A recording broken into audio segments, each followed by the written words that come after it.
আসসালামু আলাইকুম বন্ধুরা, আমার চ্যানেলে স্বাগত জানিয়ে আমি আবার ফিরে এসেছি আপনার সামনে আর এক রেসিপি নিয়ে। প্রথমে একটা বলে পানি নিচে নিয়ে আমি তিন পিস পেয়ারা নিচে নিয়ে পেয়ারাগুলো আমি ভালো করে ধুয়ে পরিষ্কার করে নিলাম। এবার আমি পেয়ারাগুলো কেটে নেব। আজকে আমি পেয়ারা মাখা রেসিপি আপনার সঙ্গে শেয়ার করব, আপনারা দেখতে থাকুন।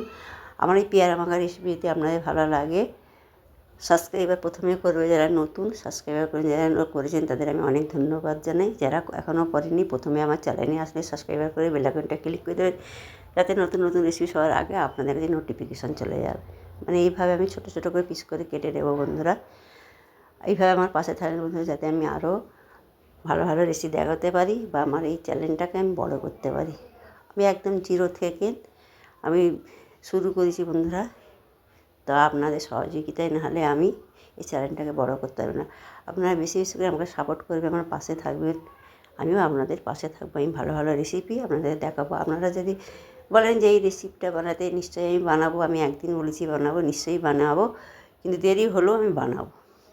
ফেসবুক থেকে যে বন্ধুরা দেখছেন আমার এই পেয়ারা মাখা রেসিপি যদি আপনাদের ভালো লাগে প্রথমে ফলো দেবেন, যারা নতুন প্রথমে ফলো দেবেন। আমার চ্যানেলে যারা নতুন বন্ধুরা তারা প্রথমে ফলো দিয়ে চ্যানেলটাকে ফলো দিয়ে দেবেন, দিয়ে এইভাবে আমার পাশে থাকবেন, যাতে আরও ভালো ভালো রেসিপি আপনার সাথে দেখাতে পারি। আমার এই মাখা পেয়ারা মাখা রেসিপি আপনাদের যদি ভালো লাগে আপনারা অবশ্যই কমেন্টে জানাবেন, বেশি বেশি করে শেয়ার করবেন বন্ধুদের সঙ্গে, ফ্রেন্ডের সাথে, ফ্যামিলির সাথে। এইভাবে আমার পাশে থাকবেন যেন আমি পেয়ারাটা খারাপ বন্ধুরা বাদ দিয়ে দিলে আমি দুটো পেয়ারাই মাখা করে আপনার সাথে দেখাবো। আপনারা দেখতে সব কাটা হয়ে গেছে, এবার আমি একটা বোলের মধ্যে উঠিয়ে নিলাম।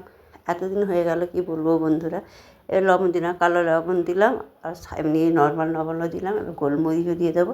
আপনারা যেই রকম ঝাল খাই সেরকম দেবেন। আমি ঝাল বেশি দিইনি, অল্পই ঝাল দিলাম। হাফ চামচ লঙ্কার গুঁড়ো দিলাম, চিলি ফ্লেক্স দিয়ে দিলাম, এবার কাসুন্দি দিয়ে দেবো, দিয়ে ভালো করে আমি মাখিয়ে নেব পেয়ারাটাকে।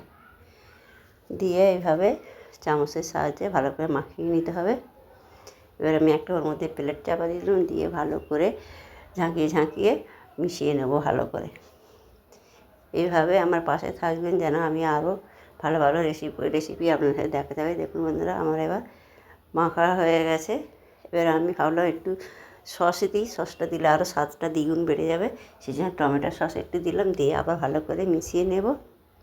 নিয়ে এবার আমি প্লেট পরিবেশন করে আপনাদের দেখাচ্ছি, আপনারা দেখতে থাকুন।